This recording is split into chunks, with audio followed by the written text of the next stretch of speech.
اعوذ باللہ من الشیطان الرجیم بسم اللہ الرحمن الرحیم رب اشرح لی صدری ویسر لی امری واحلل عقدۃ من لسانی یفقہوا قولی رب یسر ولا تعسر وتمم بالخیر آمین یا رب العالمین۔ ہم نے مرکب توصیفی کا ایک جز یعنی اس کا ایک حصہ پڑھ لیا تھا، اس کی پریکٹس کے لیے بھی آپ کے پاس چیزیں تھیں۔ مجھے پوری امید ہے کہ آپ نے اس کو جو کچھ بھی ہوم ورک دیا تھا یا جو بھی پریکٹس کے لیے چیزیں دی تھیں ان کی پریکٹس کی ہوگی۔ تو مرکب توصیفی ہی ابھی ہم پڑھ رہے ہیں، اس میں کچھ قواعد اور ہیں، ان کو بھی دیکھیں گے اور اس کی پریکٹس کے لیے بھی آپ کو انشاءاللہ ہم اسائنمنٹ دیں گے۔ مرکب توصیفی کے قواعد دیکھتے ہیں۔ پہلے دیکھیے، ابھی تک ہم نے پڑھا تھا کہ مرکب توصیفی ایک ایسا مرکب ہے جس میں ایک اسم دوسرے کی صفت بیان کر رہا ہے، اور مرکب توصیفی کے دو اجزاء ہیں، ایک موصوف پلس صفت، مل کر مرکب توصیفی بنتا ہے۔ اور مرکب توصیفی میں صفت جو ہے وہ موصوف کو چاروں اعتبار سے اس کے مطابق آتی ہے۔ چار اعتبار سے مراد یہ ہے کہ اسم کی حالت، اسم کے جنس، عدد اور وسعت کے اعتبار سے چاروں پہلوؤں میں وہ موصوف کے مطابق آئے گی۔ موصوف جو ہوگا چاہے رفع میں ہو، مذکر ہو، واحد ہو اور معرفہ ہو یا نکرہ ہو، تو ویسے ہی اس کی صفت بھی آئے گی۔ وہ چیزیں ویسے ہی ہیں، اور اب اس میں مزید ایک آدھ چیز ایڈ ہوگی، جیسے اب عاقل مخلوق کے ساتھ صفت کیسے آئے گی اور غیر عاقل کے ساتھ کیسے آئے گی۔ جیسے عاقل مخلوق میں کون کون سے آتے ہیں، جیسے انسان ہے، جن اور فرشتے ہیں، بقیہ جتنی بھی چیزیں ہیں وہ سب غیر عاقل میں شمار کی جاتی ہیں۔ تو یہاں پر دیکھتے ہیں، موصوف اگر غیر عاقل کی جمع مکسر ہو، غیر عاقل سے مراد ان میں سے کوئی نہ ہو، ان کے علاوہ کوئی چیز ہو اور وہ جمع آ رہی ہو، تو صفت واحد مؤنث آئے گی۔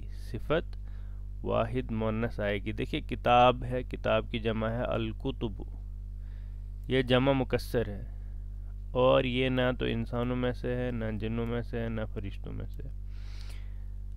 اب اس کی صفت ہم نے لانی ہے کہ لمبی کتاب، لمبی کتابیں، تو کیا کریں گے، اس میں الکتب،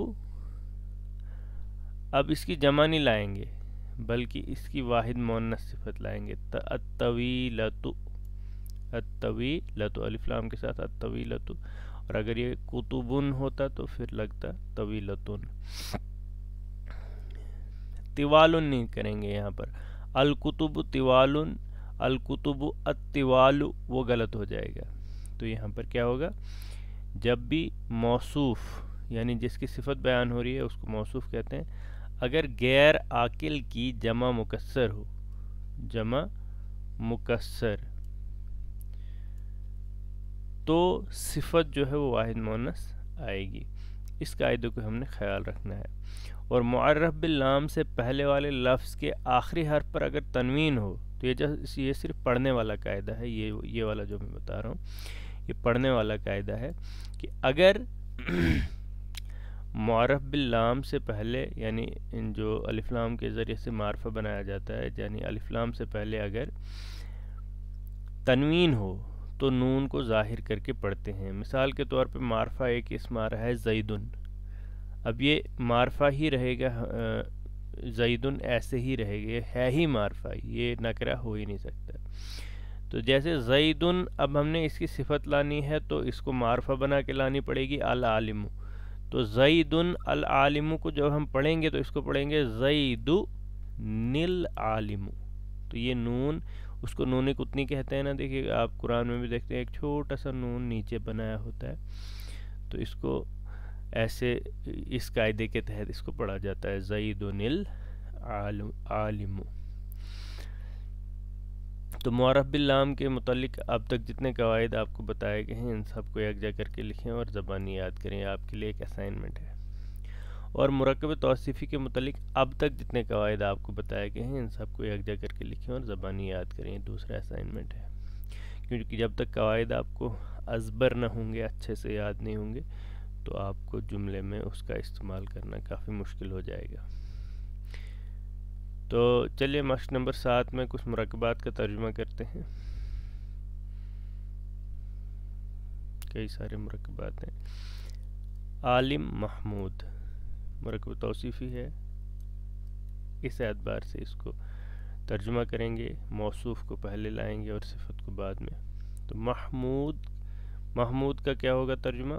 محمودن ہے نا، یہ علم ہے، اس میں علم. محمودن العالم، محمودن العالم. تو اب اس کو کیا پڑھیں گے؟ محمود العالم، محمود العالم. تو یہ اس کا ترجمہ ہوگا ایک سچا بڑھئی اور ایک جھوٹا درزی. اب دیکھیے اس میں ایک نکرہ کی نشانی، سچا بڑھئی، اس کو ایسے کرتے ہیں. ایک کو صرف ہم نکرہ کے ذریعے سے لائیں گے. بڑھئی کو کیا کہتے ہیں؟ نجارن، اور درزی کو خیاطن. یہاں ہم کہیں گے نجارن صادقن و عطف خیاطن کاذبن. ٹھیک ہے، تو اس طرح سے آپ یہ سارے نیچے جتنے بھی ہیں ان سب کا ترجمہ کریں. اس میں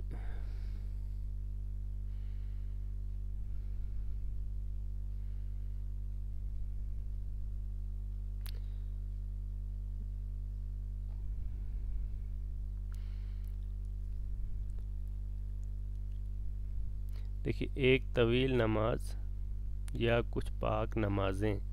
اب یہ ہے نمازیں، یہاں پر جمع مکسر ہے، کچھ نکرہ پر دلالت کرتا ہے اور نمازیں جو ہیں جمع ہے. یہ اب اس کا ترجمہ کیسے کریں گے ہم؟ موصوف نمازیں ہیں، اس کو کہیں گے صلواتن، کیونکہ کچھ ہے پیچھے. صلواتن طیبتن، صلواتن طیبتن، کیونکہ اس کی صفت لائیں گے ہم واحد مؤنث. تو یہ جسٹ ایک پریکٹس کے لیے آپ کو میں دے رہا تھا. باقی اس میں جہاں بھی ہوں گی ان کا خیال رکھیے آپ. کچھ قرآنی مثالیں ہیں، اس میں سے ایک آدھ قرآنی مثال ہم لیتے ہیں، باقی آپ کے لیے چھوڑ دیتے ہیں. یہاں پر بتایا گیا سعیدن طیبن، سعیدن طیبن، پاک مٹی. ٹھیک ہے، یہ آ گیا موصوف، یہ آ گیا صفت.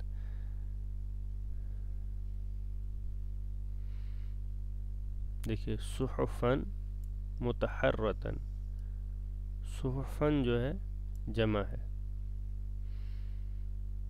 اور متحرتن اس کی صفت آئے گی. کتبن قیمتن، کتبن جمع مکسر ہے اور اس کی صفت واحد مؤنث آ گئی. تو باقی آپ کے لیے چھوڑ دیتے ہیں. اب آپ کے لیے ایک اور اہم اسائنمنٹ ہے. سورہ نساء کی آیت نمبر 1 سے 25 میں سے کم 12 مرکب توصیفی کی شناخت کیجیے اور ان کی حالت، جنس، عدد، وسعت اور ترجمہ تحریر کریں. تو یہ آپ کے لیے بہت ہی اہم اسائنمنٹ ہے. دیکھیے اب قرآن کے ساتھ آپ کا جڑنا شروع ہو گیا. ایک ٹیبل میں آپ کو دکھاتا ہوں کہ آپ نے ایسے بنانا ہے. وہ اللہ سبحانہ و تعالیٰ کی صفات کو مرکب توصیف میں شمار مت کیجیے، اس کو ہم الگ آگے چل کے دیکھیں گے وہ کس طرح سے ہمیں پڑھنی ہے. اس طرح سے ٹیبل بنے گا. یہ آ گیا مرکب توصیفی. آیت نمبر، حالت کیا ہے اس کی، نصب میں ہے کیا، رفع میں ہے کیا، جر میں ہے، جنس مذکر ہے کہ مؤنث ہے، عدد واحد ہے مثنی ہے جمع ہے، وسعت نکرہ ہے یا معرفہ ہے، اور یہاں پر ترجمہ. جیسے یہاں پر ایک ہے حوبن کبیرن، حوبن کبیرن حالت نصب میں ہے، دیکھ رہے ہیں آپ، مذکر ہے اور واحد ہے اور نکرہ ہے، تنوین ہے چونکہ نکرہ ہے. تو اس کا ترجمہ ہے بڑا گناہ. دیکھیے یہاں پر ایک نمونے کے طور پہ میں آیت بھی رکھ دیتا ہوں. یا ایھا الناس اتقوا ربکم، اعوذ باللہ من الشیطان الرجیم، یا ایھا الناس اتقوا ربکم الذی خلقکم من نفس واحدۃ وخلق منها زوجها وبث منهما رجالا کثیرا ونساء واتقوا اللہ الذی تساءلون به والارحام ان اللہ کان علیکم رقیبا. تو اس میں اب آپ نے ڈھونڈنا ہے نفس واحدۃ. دیکھیے ایک مرکب توصیفی ہے کیونکہ یہ حالت جر میں ہے، مؤنث ہے، اس لیے اس کی صفت بھی مؤنث آئی ہے نا. نکرہ ہے، جر چلیے بتانا نہیں لیکن پھر بھی یہاں جر کی وجہ اس کی من ہے. تو نفس واحدۃ ایک مرکب توصیفی ہے، حالت جر ہے، عدد واحد ہے، جنس مؤنث ہے، اور وسعت نکرہ ہے. تو ترجمہ آپ کر لیں. یہاں پر دیکھیے ہوبن کبیرن جو وہاں پر دیا ہوا ہے یہ ہے. تو باقی آپ آیت نمبر 25 تک مطالعہ کریں، غور سے دیکھیں، اچھے سے مطالعہ کریں، ترجمہ چیک کریں تو آپ صفات تلاش کریں گے انشاءاللہ. اردو میں ترجمہ کریں. کچھ عربی کے مرکبات دیے ہوئے ہیں جیسے محمد الرسول، تو اس کو کیسے پڑھیں گے؟ محمد الرسول. ترجمہ کیا ہوگا؟ رسول محمد صلی اللہ علیہ وسلم. تفاح حلو ورمان مر، ایسے ترجمہ کرنا ہے آپ نے. ٹھیک ہے، تو یہ بہت ہی آسان ہے آپ کے لیے، آپ پریکٹس کریں. کہیں پہ آپ کو کوئی پریشانی ہو تو مجھے کمنٹس میں بتائیں یا میرے واٹس ایپ پہ آپ میسیج کر سکتے ہیں. تو پھر سے عربی میں ترجمہ کرنے کے لیے آپ کے سامنے یہاں پر کئی سارے مرکبات ہیں جیسے عربی مدرسے. عربی مدرسے، تو اس کا ترجمہ کیا ہوگا؟ عربی مدرسے. مدرسے یہاں پر کیا ہے؟ جمع. مدرستن کی جمع ہے مدارسن، ہے نا، مدارستن. تو مدارستن عربیتن ہے نا، واحد مؤنث اس کی خبر آئے گی، مدارستن عربیتن. تو ایسے باقی سب آپ پریکٹس کریں، یہ آپ کے پریکٹس کے لیے ہیں. کافی مزہ آئے گا آپ کو اور بہت کچھ سیکھیں گے انشاءاللہ. آپ مرکب توصیفی میں آپ جتنی زیادہ پریکٹس کریں گے یہ سب سے اہم ہے، بس باقی پھر بہت آسان مرکبات ہیں سارے.